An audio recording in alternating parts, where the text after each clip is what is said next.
Masada Fortress. In 73 CE, on a barren plateau rising nearly 1,300 feet above the Judean desert, the Roman 10th Legion completed a feat many believed impossible. For months, nearly 8,000 Roman soldiers had surrounded the isolated fortress of Masada, a stronghold carved into stone by King Herod decades earlier. The rebels inside, fewer than 1,000 men, women, and children, watched as a massive siege ramp slowly crawled up the western slope. When the Roman battering ram finally breached the outer wall, the legionnaires expected resistance. Instead, they found silence. Fires still burned. Food stores remained untouched. Nearly every inhabitant lay dead. The defenders, according to the sole surviving account, had chosen death over capture. But what the Romans recorded that night does not fully align with what the plateau reveals today. Something about Masada's fall refuses to settle into a simple narrative. Masada was engineered to be nearly untouchable. Its sheer cliffs dropped hundreds of feet on every side, except a narrow serpentine path called the Snake Trail. Herod had fortified the summit with double casemate walls stretching roughly 4,300 feet in circumference, reinforced with towers rising nearly 90 feet high. Inside were storerooms capable of holding years of grain, dried figs, olive oil, and wine. 12 massive cisterns, carved into rock and holding tens of thousands of gallons of water, ensured survival even during prolonged siege. Archaeological excavations uncovered Roman camps still visible in the desert below, their rectangular outlines preserved in sand. The siege ramp itself, composed of stone and packed earth, still rises toward the breach point. It stands as physical proof of Roman determination, yet when archaeologists examined the summit, they found only fragments of human remains, not the nigh 60 bodies described by Flavius Josephus. The mainstream account holds that the rebel leader, Eleazar ben Yair, convinced the defenders to commit collective suicide the night before the Romans entered. Lots were drawn. Men killed their families, then one another, until a final survivor took his own life. The Romans supposedly discovered the aftermath at dawn, but only a handful of skeletons were ever recovered, many located in caves far from the central buildings. Some remains may belong to Roman soldiers. Others are too fragmentary to confirm identities. If nearly 1,000 people died simultaneously, where are the bodies? Fire damage across parts of the complex suggests destruction, but not uniformly. Some storerooms remained intact. It is possible many escaped under cover of darkness. It is possible Josephus embellished the account to dramatize Roman victory or Jewish martyrdom. The physical evidence leaves room for doubt. Upon Roman reoccupation, Masada was converted into a garrison and later abandoned. For centuries it sat untouched, eroded by desert winds. Modern excavations in the 1960s turned the site into a national symbol, yet certain findings were quietly debated among scholars. The absence of mass graves, the selective burning, the limited number of personal artifacts. Official interpretations leaned heavily on Josephus's testimony. Alternative readings received less attention. Masada became less an unresolved puzzle and more a foundational story of sacrifice. If the defenders did not all perish by their own hands, then the final night on Masada unfolded differently than history records. Perhaps the Romans arrived to a partially evacuated fortress. Perhaps small groups resisted and were executed. Perhaps the legend of mass suicide served a political purpose long after the dust settled. The ramp still climbs the cliff. The walls still trace the plateau's edge. But the silence at the summit feels less like closure and more like omission. What truly happened in those final hours above the desert may never be fully reconstructed. And if the most documented ancient siege still leaves unanswered questions, how many other imperial strongholds fell under narratives written by victors rather than witnesses? Dura-Europos Fortress. In 256 CE, along the eastern frontier of the Roman Empire, the fortified city of Dura-Europos stood above the Euphrates River like a stone sentinel. Its walls stretched nearly 1 mile around the desert plateau, reinforced with towers and thick mud brick ramparts designed to repel Parthian and later Sasanian assaults. Roman auxiliaries manned the battlements. Civilians lived within the grid of narrow streets. The city had endured conflict before. But in the summer of 256, something happened beneath its walls that left behind evidence far darker than a conventional siege. When modern archaeologists began excavating the site in the 1920s, they uncovered a sealed tunnel filled with the bodies of Roman soldiers, piled in unnatural positions, their weapons still clutched in hand. They had not died fighting blade to blade, they had suffocated. The Sasanian Persians had begun undermining Dura's walls by digging tunnels beneath the fortifications. Roman defenders responded with countermine shafts, hoping to intercept the attackers underground. In one such passage, archaeologists found the remains of at least 19 Roman soldiers and one Persian fighter. The Romans were stacked near the tunnel's entrance, shields and swords ready, as if prepared for close combat. But there were no signs of trauma consistent with hand-to-hand battle. Instead, analysis of the tunnel walls revealed crystalline sulfur deposits and traces of bitumen. The Persians had likely ignited a mixture of sulfur and asphalt, pumping toxic fumes into the confined shaft. In the tight underground space, the Romans would have had seconds before their lungs filled with choking gas. The tunnel measured roughly 3 feet wide and less than 6 feet high. In such conditions, visibility would have been minimal.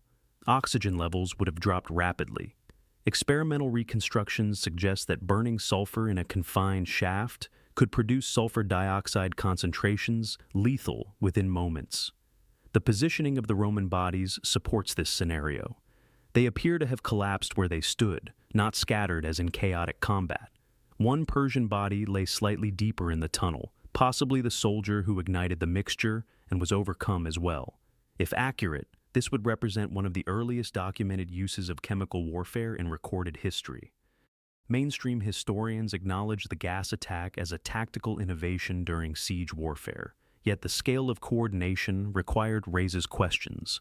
The Persians had to calculate airflow, anticipate Roman countermine efforts, and prepare materials capable of generating sufficient toxic concentration.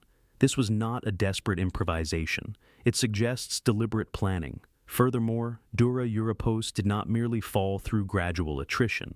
After the tunnels were breached and sections of wall collapsed, the city was swiftly overrun and largely abandoned.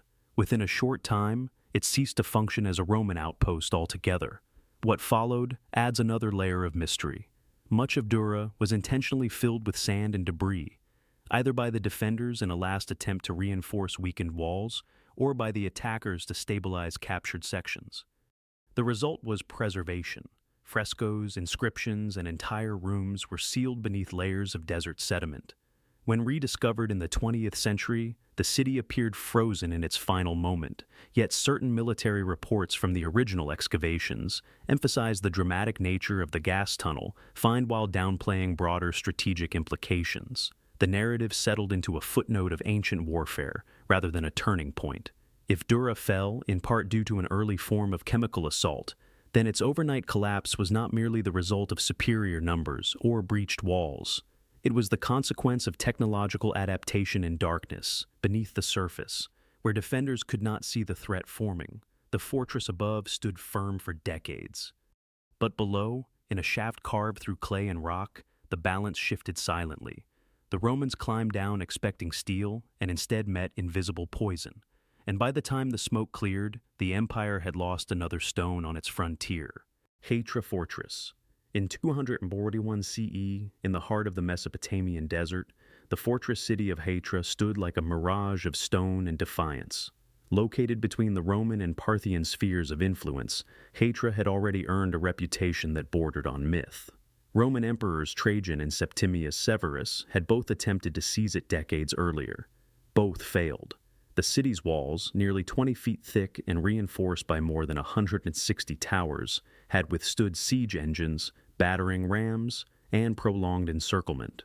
From a distance, the circular fortifications appeared seamless, rising from the desert floor in layered rings of stone. Inside stood temples and palaces dedicated to a blend of Mesopotamian, Greek, and Arabian deities. It was not just a fortress, it was a symbol of resilience. Yet, within a single campaign, that symbol collapsed. Hatra's design was formidable. The outer wall stretched roughly 4 miles in circumference, constructed from limestone blocks fitted with precision. Defensive towers rose at regular intervals, providing overlapping fields of fire for archers.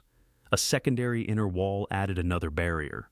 Narrow gates forced attackers into bottlenecks. The surrounding desert offered little cover. Any army approaching could be seen hours away. For nearly a century, these defenses worked. The city remained semi-autonomous under Parthian protection, thriving as a trade hub along caravan routes. When the Sasanian ruler Ardashir the Frane rose to power and overthrew the Parthian Empire, Hatra's political alignment became precarious.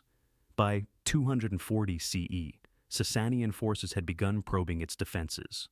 Ancient chronicles claim that the siege lasted months, yet archaeological evidence suggests that once the decisive breach occurred, resistance ended rapidly. Burn layers across key structures indicate widespread destruction in a concentrated time frame. Temples show signs of deliberate dismantling rather than gradual decay. Unlike previous Roman attempts, this assault did not stall. Some later sources introduce a detail both dramatic and suspicious. They speak of betrayal.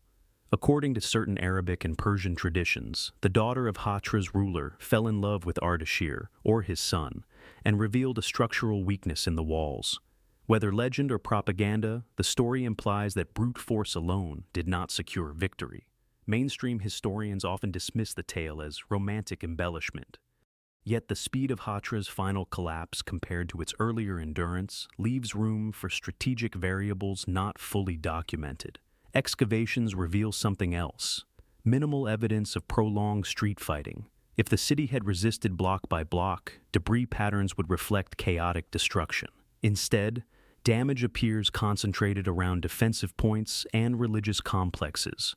It is possible that once the outer ring fell, morale fractured quickly.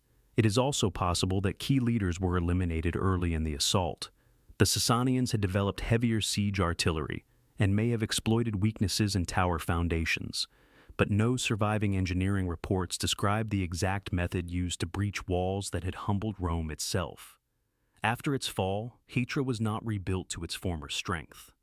The Sasanians did not preserve it as a strategic bastion. Instead, it declined into obscurity. Trade routes shifted, the temples crumbled, the once impregnable circular walls began to erode under wind and sand. Unlike cities that changed hands and thrived again, Hatra effectively vanished as a political force within a generation. If its defenses were truly among the strongest in the region, then the speed of its defeat signals more than simple military superiority. Either the attackers possessed tactics not recorded in surviving sources, or the fortress's strength had been overstated by chroniclers eager to amplify its legend. The desert preserves its towers in silence, but it does not explain why the city that repelled Rome could not survive a single Sasanian campaign.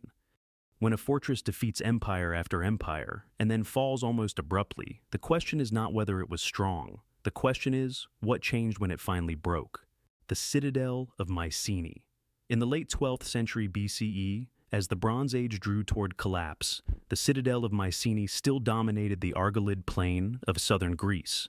Its walls were legendary even in antiquity.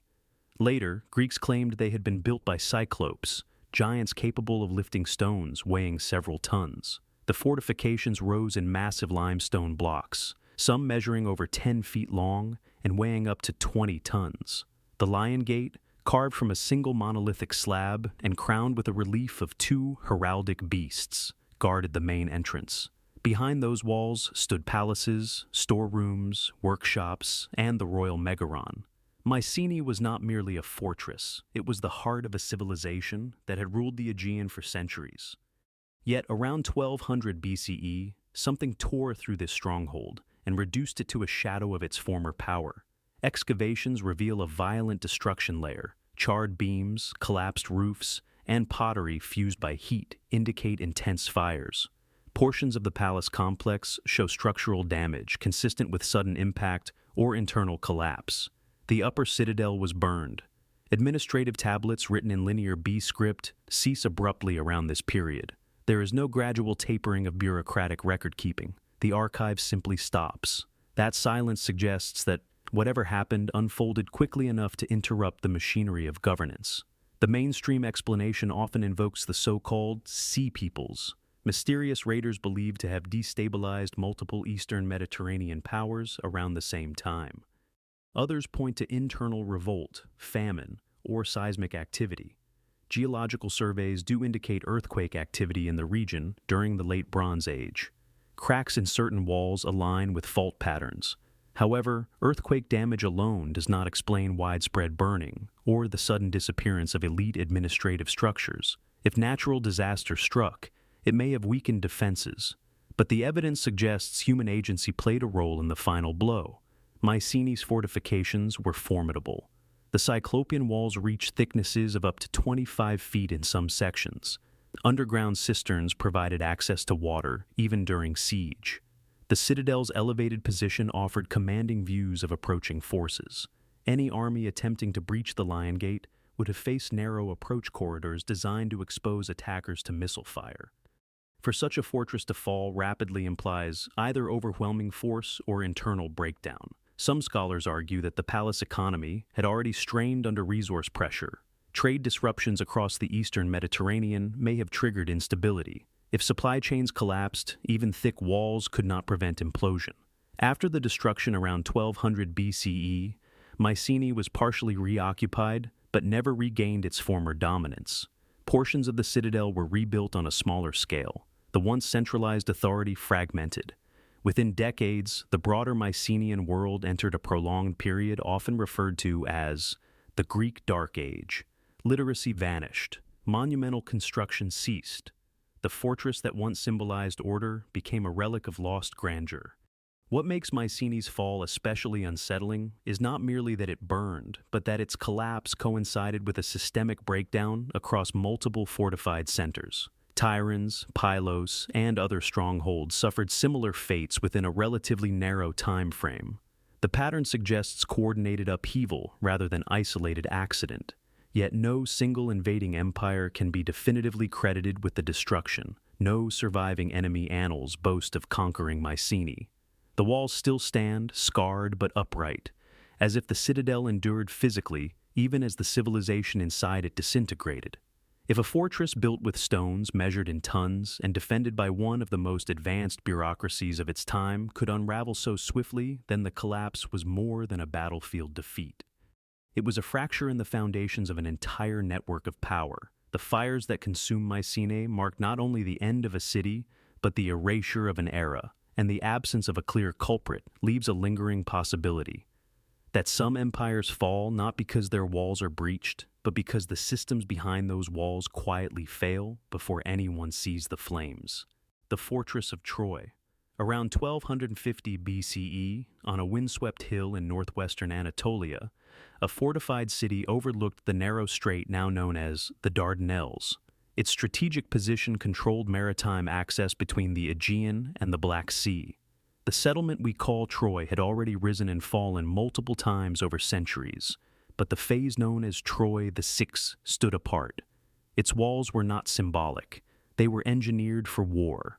Sloping limestone fortifications, some rising nearly 30 feet high and reinforced with projecting towers, encircled the citadel. The masonry was fitted with precision, angled outward to deflect battering force. Within stood large, multi-roomed houses built from stone foundations and mud brick superstructures. For its time, Troy the Six was a fortress designed to intimidate. Yet it ended in sudden destruction. Archaeological layers show that Troy the Six suffered a catastrophic event. Sections of wall appear displaced outward, as though shaken from below. Massive stones that once formed seamless defensive lines were found toppled at irregular angles. Unlike Mycenae, burn layers are less extensive in this phase. Instead, the evidence suggests seismic disruption. Geological analysis supports the possibility of a major earthquake striking the region in the late 13th century BCA. Cracks in masonry align with tectonic stress patterns rather than consistent battering marks from siege engines. But the story does not end there. Immediately following the destruction of Troy 66, a new settlement, Troy 70, rose atop the ruins. This rebuilt city reused the fallen walls and reinforced them. Storage jars were sunk into house floors, indicating preparation for siege conditions. Living spaces became crowded, suggesting an influx of population or refugees. And then, around 1180 BCE, Troy 7 was violently destroyed. This time, burn layers are unmistakable. Arrowheads have been found embedded in debris. Skeletons discovered in collapsed buildings show signs of abrupt death. Unlike the earlier seismic damage, this phase bears the fingerprints of human assault. Mainstream scholarship often separates these two events. Troy VI fell to natural disaster. Troy VII fell to warfare. Yet the timeline is tight. If an earthquake weakened Troy's 6 walls, did opportunistic enemies exploit the vulnerability? Or did the initial destruction create instability that made subsequent defense desperate and unsustainable? The Homeric tradition, composed centuries later, conflates memory and myth. The legendary Trojan War may echo a composite memory of these layered destructions rather than a single heroic siege. The defensive design of Troy was sophisticated. The sloped walls would have deflected primitive battering rams. Narrow gateways forced attackers into confined spaces. Elevated towers allowed defenders to rain projectiles downward. For such a city to be overwhelmed rapidly implies either sustained encirclement or betrayal within. Yet no definitive enemy records describe the capture of Troy. Hittite texts mention a city called Wilusa, possibly Troy, involved in regional conflict, but they do not detail its final fall. After Troy's 7 days' destruction, the site declined significantly. Later settlements were smaller, less fortified, less ambitious. The once commanding citadel lost its regional influence. Trade routes shifted, political networks dissolved. What had been a critical choke point between continents became just another ruin, layered in earth. The unsettling aspect of Troy's collapse lies in its ambiguity. One destruction appears geological, the next appears martial. Together, they blur the boundary between natural catastrophe and calculated conquest. If an earthquake shattered the fortress walls, it may have signaled vulnerability to rivals waiting nearby. If invaders struck, they may have capitalized on prior weakness. In either case, the fall of Troy demonstrates how a fortress can survive centuries of tension only to succumb when stability falters beneath its foundations. Standing among the slanted stones today, it is difficult to separate myth from mechanism. But the archaeological layers do not lie about one fact. Troy did not fade gradually. It experienced rupture, twice. And between those ruptures, the inhabitants prepared as if they sensed that the next assault would not grant them another generation behind the walls. The inner fortress of Babylon. In 539 BCE, the city of Babylon stood behind walls so vast that ancient writers struggled to describe them without exaggeration. Greek historian Herodotus claimed the outer fortifications were wide enough for chariots to pass each other atop the ramparts. Modern estimates suggest sections of the defensive system stretched for miles, reinforced by moats and the Euphrates River flowing directly through the city. The inner fortress complex near the royal palace formed a secondary defensive core, surrounded by towering gates clad in glazed blue bricks. The Ishtar Gate alone rose more than 40 feet high, adorned with reliefs of dragons and bulls. Babylon was not merely fortified, it was engineered to project invincibility. Yet in October of 539 BCE, it changed hands with astonishing speed. The Persian king Cyrus II had already defeated Babylonian forces in open battle at Opis weeks earlier. Conventional siege doctrine would suggest a prolonged encirclement. Babylon's walls were thick enough to withstand battering rams. Its granaries were well stocked. The Euphrates provided water supply and internal transport. There was no immediate sign of starvation within the city. Yet, according to the Cyrus Cylinder and later classical accounts, Persian forces entered Babylon with minimal resistance. Some narratives claim that the river was diverted upstream, lowering water levels enough for soldiers to march beneath the river gates at night. Others suggest that gates were opened from within by factions dissatisfied with King Nabonidus' rule. Archaeological evidence does not show widespread burn layers or structural devastation typical of violent sackings. Administrative tablets from Babylon continue across the transition of power with little interruption. Temples remained standing. Bureaucratic activity resumed quickly under Persian authority. If there had been brutal street fighting, the material record would likely reflect it. Instead, the takeover appears controlled and swift. The fortress of one of the most powerful empires in the Near East fell without the visible scars of prolonged siege. The mainstream interpretation frames the event as a strategic masterpiece. Cyrus portrayed himself as a liberator rather than conqueror, claiming to restore religious traditions and respect local customs. His propaganda emphasized divine approval. But that narrative invites scrutiny. Babylon's defensive architecture was not symbolic. The walls were built to withstand enemies who would inevitably challenge Mesopotamian dominance. For such defenses to be bypassed overnight implies either extraordinary engineering precision or internal fracture at the highest levels. Some historians argue that Nabonidus's unpopular religious reforms alienated powerful priesthoods within Babylon. If influential elites chose not to resist, the fortress may have been effectively neutralized from within. Others question the river diversion account, noting the immense labor required to redirect a waterway of that scale under hostile observation. While hydraulic manipulation was not impossible for ancient armies, coordinating it without triggering defensive countermeasures would have demanded precise timing and insider knowledge. After Cyrus entered the city, Babylon did not burn. It was absorbed. Persian administrators integrated its infrastructure into a broader imperial network, stretching from Anatolia to Central Asia. The walls remained, but their purpose shifted. They no longer symbolized Babylonian sovereignty. They became part of Persian control. What makes Babylon's fall uniquely unsettling is its absence of visible catastrophe. There is no charred palace layer marking the moment of conquest, no mass graves lining the streets. Instead, there is administrative continuity under new authority. A fortress designed to repel invaders did not collapse in flames. It transitioned silently. If the capture truly occurred with minimal resistance, then Babylon's downfall was less about breached walls and more about breached loyalty. A city that appeared impregnable from the outside may have been hollowed by political tension within. When Persian troops entered through river gates or open doors, they may have encountered a population already resigned to change. The walls of Babylon were engineered to keep enemies out. But on that night in 539 BCE, the greater vulnerability may not have been structural at all. It may have been invisible, embedded in the fractures of leadership and belief. And when the gates opened, the empire did not explode. It simply shifted hands before dawn. The walls of Nineveh. In 612 BCE, the Assyrian capital of Nineveh rose behind some of the most formidable defensive works in the ancient world.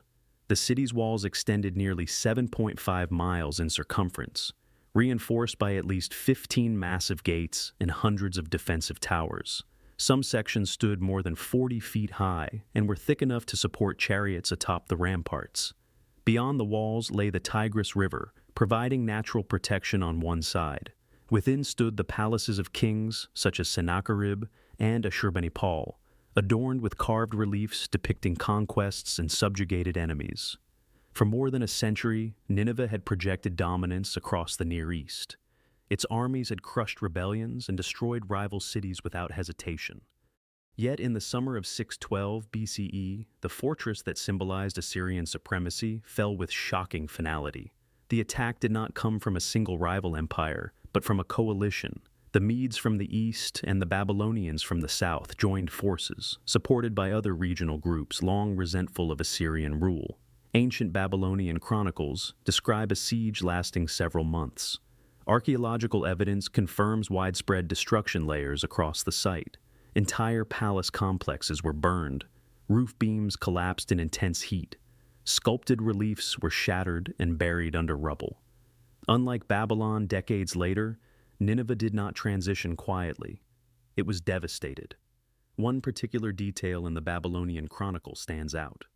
It states that heavy rains caused the Tigris River to flood, undermining sections of the city wall. The breach allowed coalition forces to penetrate defenses. While ancient accounts often dramatize events, geological surveys of the region showed that the Tigris was capable of significant flooding. Certain wall segments near the riverbank exhibit signs of foundation instability. If floodwaters weakened structural integrity, the coalition may have exploited the damage at precisely the right moment. Nineveh's defensive architecture was impressive, but not invulnerable. Mud brick, though strong in arid climates, becomes unstable when saturated. If the river breached outer embankments or eroded foundations, towers could have collapsed rapidly. The defenders, facing internal panic and external assault, may have been unable to regroup. Excavations reveal scattered weaponry and hastily abandoned objects, suggesting a sudden breakdown rather than orderly evacuation. Mainstream historians describe the fall of Nineveh as the inevitable end of an overextended empire. Assyria had waged nearly continuous campaigns for decades. Resources were strained, subject populations were hostile. When the coalition converged, it represented accumulated resistance finally unleashed. Yet the speed of Nineveh's destruction raises questions. For a capital of such scale and fortification to be erased so completely implies more than gradual decline. It implies a catastrophic convergence of pressure points. After 6 to 12 BCE, Nineveh was never rebuilt as an imperial center. The once dominant metropolis became a ruin field. Later, travelers reportedly walked across mounds unaware they stood atop the remnants of palaces that once intimidated half the known world. The city's very memory faded until rediscovery in the 19th century. For centuries, its exact location was uncertain. Unlike Babylon, Nineveh did not experience administrative continuity under new rulers. It experienced obliteration. Burn layers are thick and widespread. Temples were dismantled. Royal archives were scattered. Clay tablets baked by the fires survived only because destruction preserved them. The same flames that marked the city's fall also sealed fragments of its history into hardened clay. If floodwaters truly compromised the walls at a critical juncture, then nature and enemy forces combined in lethal synergy. A fortress designed to intimidate through scale may have been undone by environmental vulnerability, exploited at the worst possible moment. When the Tigris surged and coalition armies pressed forward, Nineveh's vast perimeter became a liability rather than protection. The capital that had dictated the fate of countless cities could not protect itself from the alignment of weather, rebellion, and coordinated assault. By the time the fires subsided, Assyrian power had collapsed almost overnight. And in the ruins, one lesson lingered. Even the most expansive walls cannot guarantee survival when internal exhaustion meets external unity. The citadel of Carthage. In 146 BCE, after nearly 3 years of siege, the fortified heights of Carthage still stood overlooking the Mediterranean. The city's defensive system was among the most advanced in the ancient world. Triple walls stretched for more than 20 miles, some sections reinforced to nearly 30 feet thick. Towers rose at intervals, allowing archers to control approaches from land and sea. Within the walls stood a fortified citadel known as the Byrsa, positioned on elevated ground at the heart of the city. Carthage had once commanded a maritime empire that rivaled Rome itself. Even after 2 Punic Wars, its resilience was undeniable. Yet when Roman legions finally breached its defenses, the fall was not gradual, it was terminal. The Roman commander Scipio Aemilianus encircled the city completely, cutting off supply lines and isolating Carthage from reinforcement. Over months, Roman engineers advanced siege works closer to the walls. Battering rams, towers, and ramps pressed forward. Despite fierce resistance, including naval engagements within the harbor, the defenders were slowly pushed back. But the decisive moment came when Roman forces broke through the outer fortifications and began advancing street by street. Ancient sources describe 6 days of intense urban combat. Yet once the Byrsa citadel fell, resistance collapsed almost immediately. Archaeological evidence confirms widespread burning across the upper city. Layers of ash and collapsed masonry indicate deliberate destruction rather than incidental damage. Entire residential districts were reduced to rubble.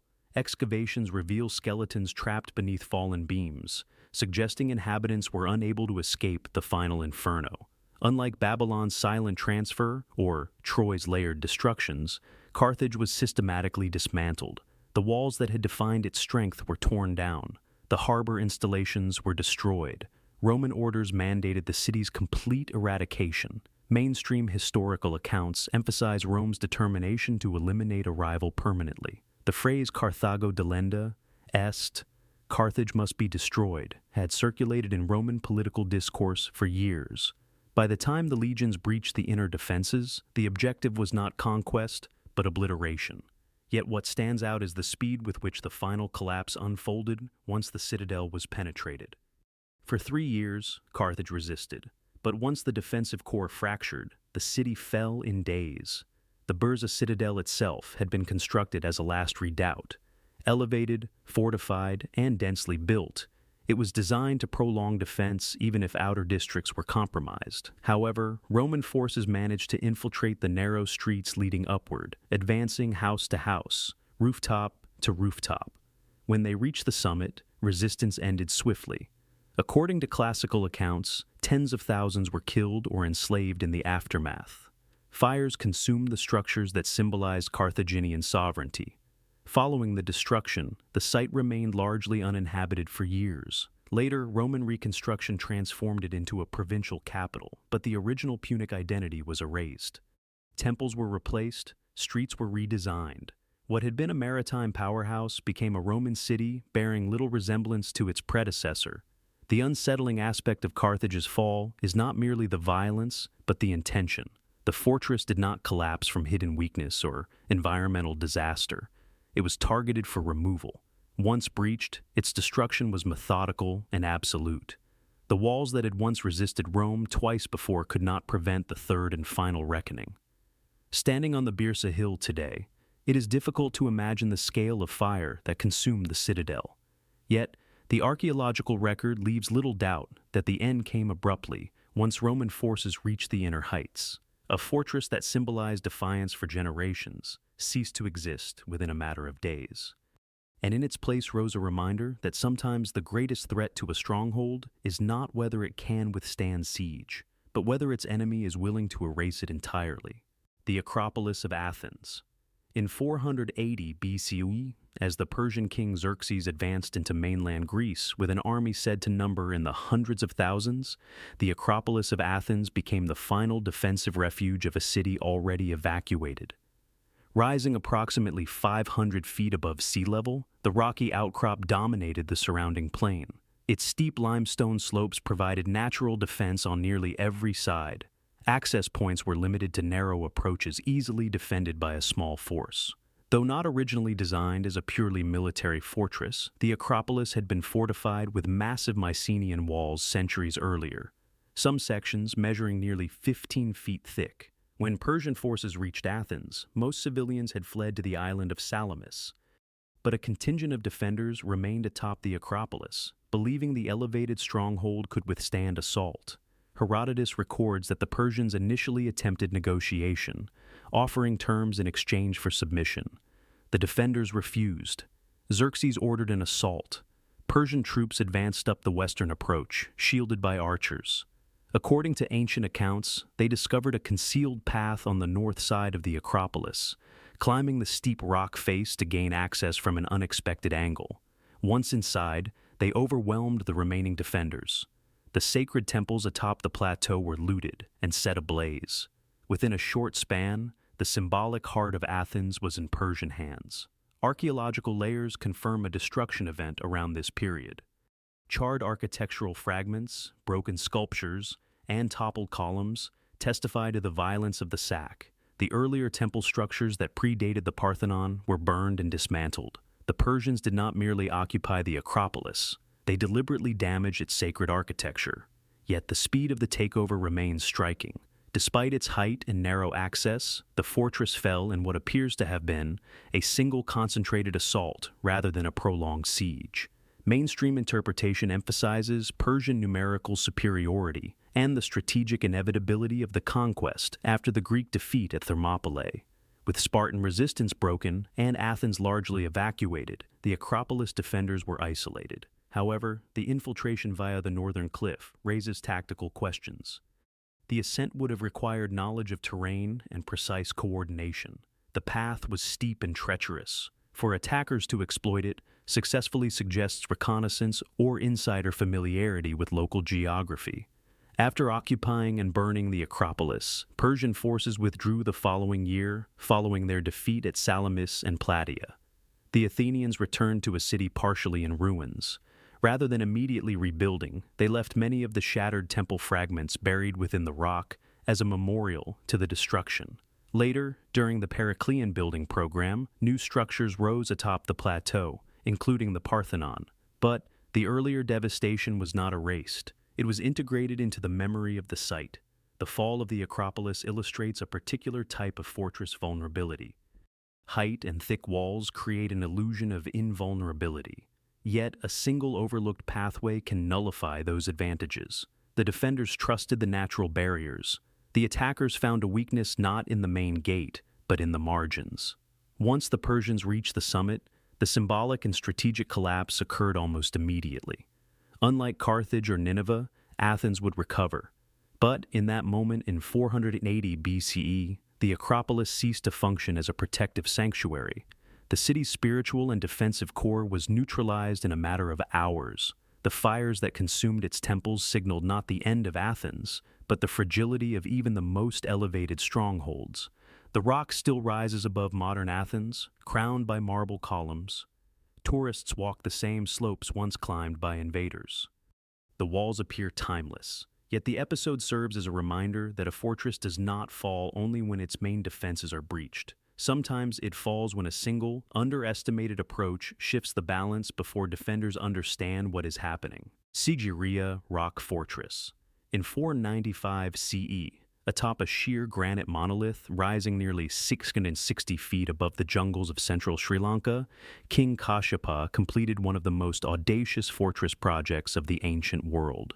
Sigiriya was not merely a palace. It was an engineered citadel perched on a vertical rock column visible for miles. The summit plateau had been transformed into a royal complex, complete with reservoirs, gardens, and defensive walls. Halfway up the rock face, a gateway shaped like a colossal lion guarded the final ascent. Access routes were narrow and exposed. The surrounding terrain was designed with moats and symmetrical water gardens that doubled as defensive barriers. Sigiriya was constructed with paranoia and precision, yet less than 2 decades after its completion, it was abruptly abandoned. Historical chronicles describe Kashyapa seizing the throne after overthrowing his father, King Datusena.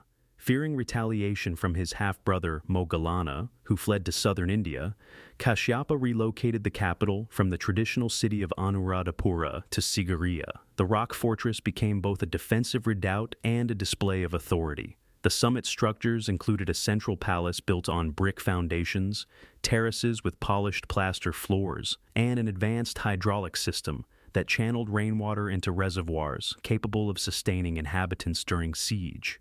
Archaeological surveys confirm the sophistication of the water management system. Channels cut into the rock distributed water across multiple levels, maintaining pools even during dry seasons.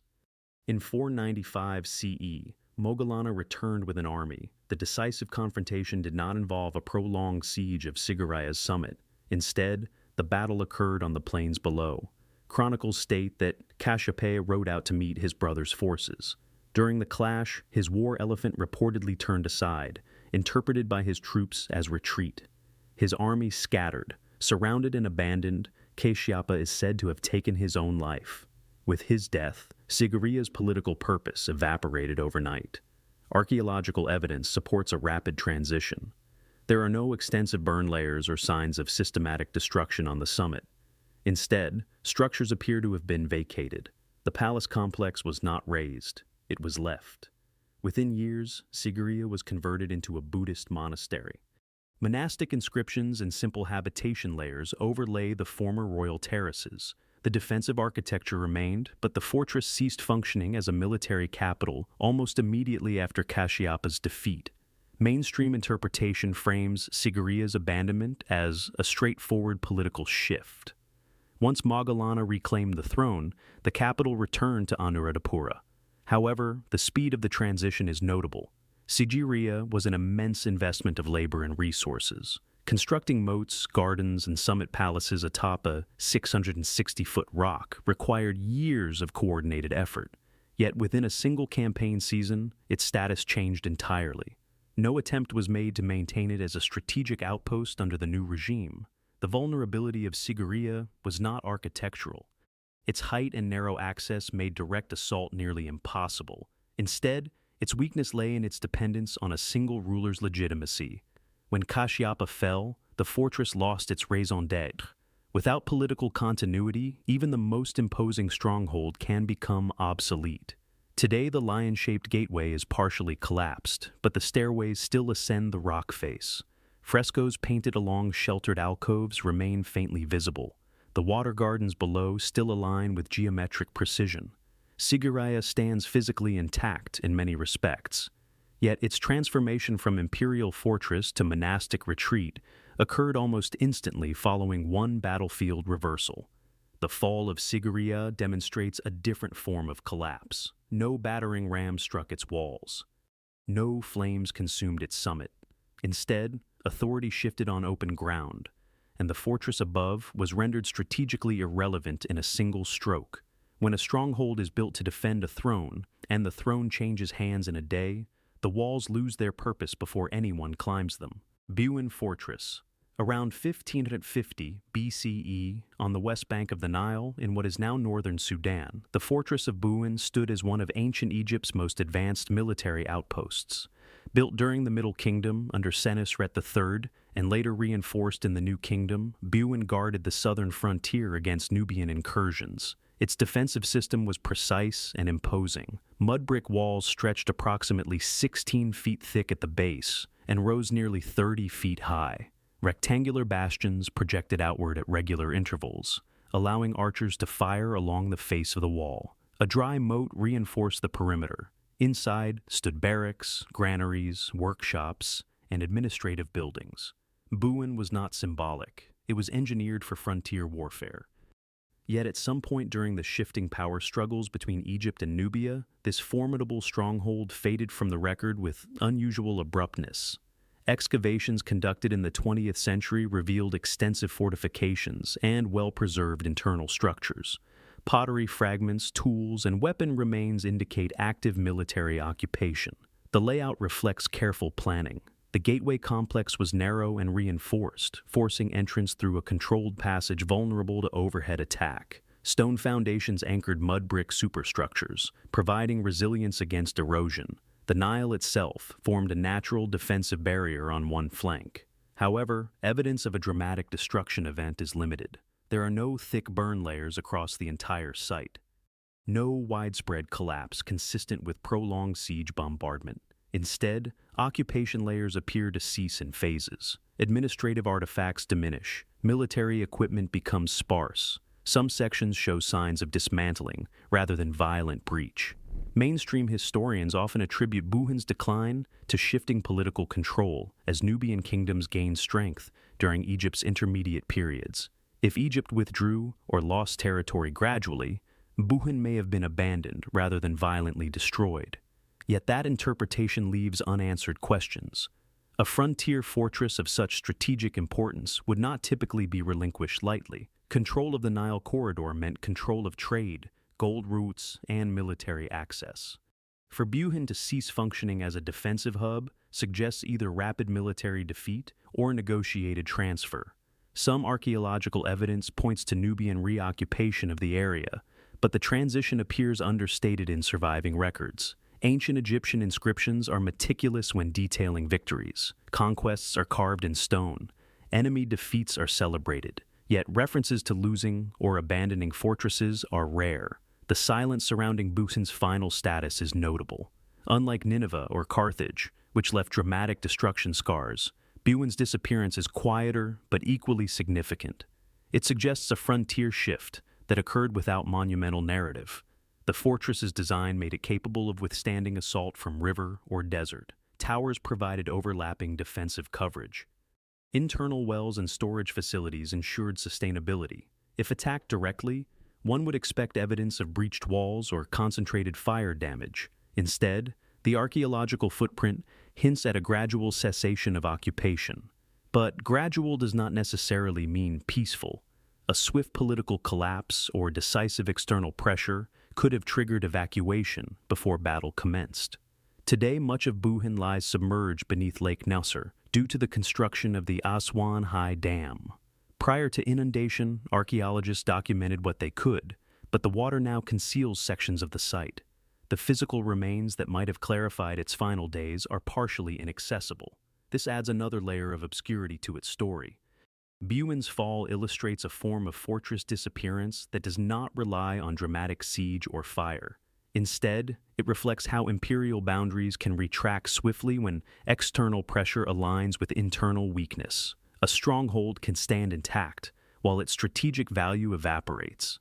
When political authority shifts along a river corridor, walls may remain upright, even as the empire they represent recedes overnight.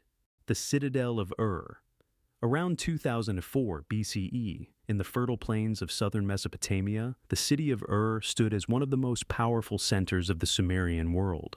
Dominating its urban core was a fortified citadel complex anchored by massive defensive walls and elevated platforms. The most recognizable structure today is the Ziggurat of Ur, a step temple rising more than 70 feet high, constructed with a core of mud brick reinforced by baked brick facings. Surrounding the sacred precinct were thick perimeter walls, administrative buildings, and residential quarters linked to a centralized bureaucracy. Ur was not merely a city. It was the capital of the third dynasty of Ur, controlling vast territories through taxation, labor organization, and military oversight. Yet, within a remarkably short span, this organized system fractured, and the citadel ceased functioning as the heart of imperial authority. Cuneiform tablets from the period record-mounting strain in the years leading up to Ur's fall. References to defensive mobilization increase. Supply lists reflect shortages of grain and livestock. There are mentions of incursions by the Elamites and Amorite groups pressing from different directions. Unlike mythic destruction stories, these tablets offer administrative glimpses into a system under pressure. Then, abruptly, the documentation shifts. Royal inscriptions cease. Bureaucratic records from the citadel drop sharply. The archaeological layer corresponding to the early 2nd millennium, BCE, reveals burn damage in certain sectors and signs of structural collapse.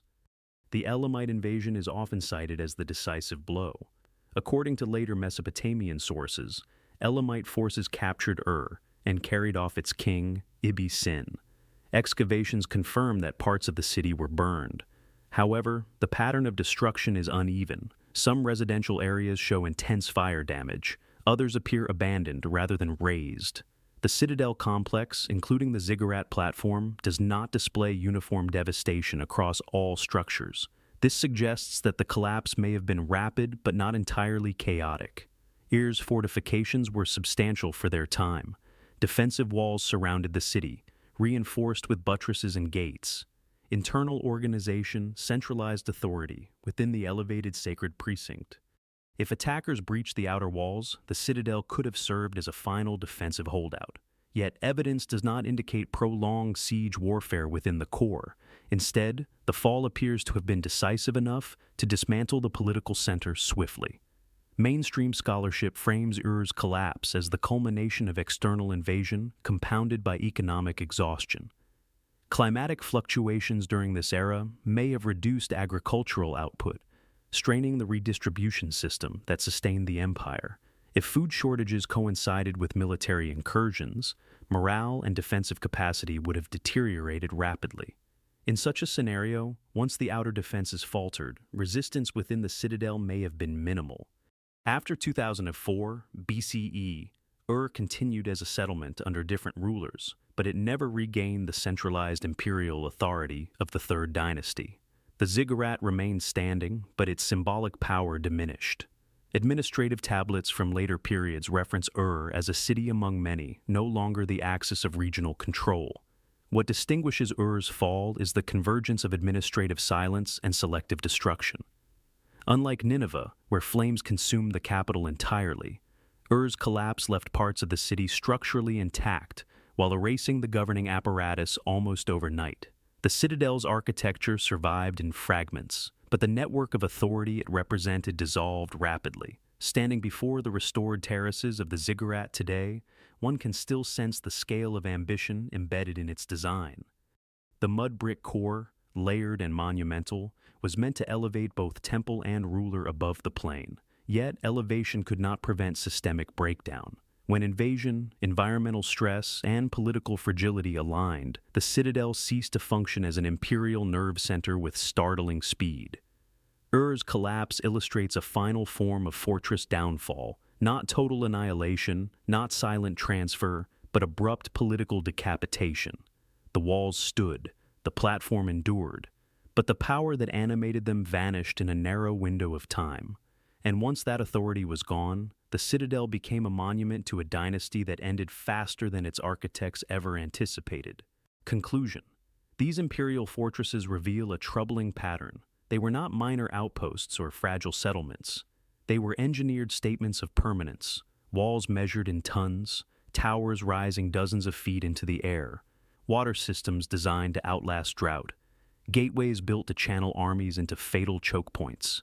Yet again and again, these strongholds collapsed within shockingly narrow windows of time. Masada fell in silence. Dura-Europos suffocated beneath its own walls. Hatra broke after decades of defiance. Mycenae burned at the edge of systemic collapse. Babylon changed hands without visible rupture. Nineveh was erased in a storm of fire and flood. Carthage was methodically dismantled. The Acropolis was infiltrated from an overlooked path. Sigiriya lost its purpose in a single political reversal. Buhen faded from record as borders shifted.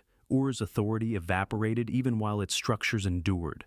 This is not a sequence of unrelated tragedies. It is a recurring model of imperial vulnerability. Each fortress projected the illusion that stone could guarantee continuity. Yet, the decisive factor was rarely the thickness of a wall. It was the alignment of pressure points, environmental shifts, internal dissent, strategic innovation, political fracture. When those forces converged, the most imposing defenses proved secondary. In nearly every case, the fall was accelerated by something unseen: toxic gas in a tunnel, floodwaters undermining foundations, an opened gate, a diverted river, a betrayed leader, a fractured bureaucracy. The collapse was often sudden because the true weakness was not architectural, it was systemic. The aftermaths also follow a pattern. Once the defensive core was neutralized, the transformation was swift. Some cities were burned beyond recognition. Others were absorbed and repurposed. A few were abandoned and left to erode. In each instance, the fortress lost its function faster than it lost its physical form. The implication extends beyond ancient stone. Fortifications are designed to repel visible threats. But history suggests that the greatest danger to any stronghold emerges when internal strain meets external force at precisely the wrong moment. The question is not whether these walls were strong. They were. The question is how quickly strength becomes irrelevant when underlying stability fractures. Imperial fortresses did not fall because stone failed. They fell because the systems behind the stone faltered first. And when that shift occurs, collapse can arrive not as a gradual erosion, but as a single night that changes everything.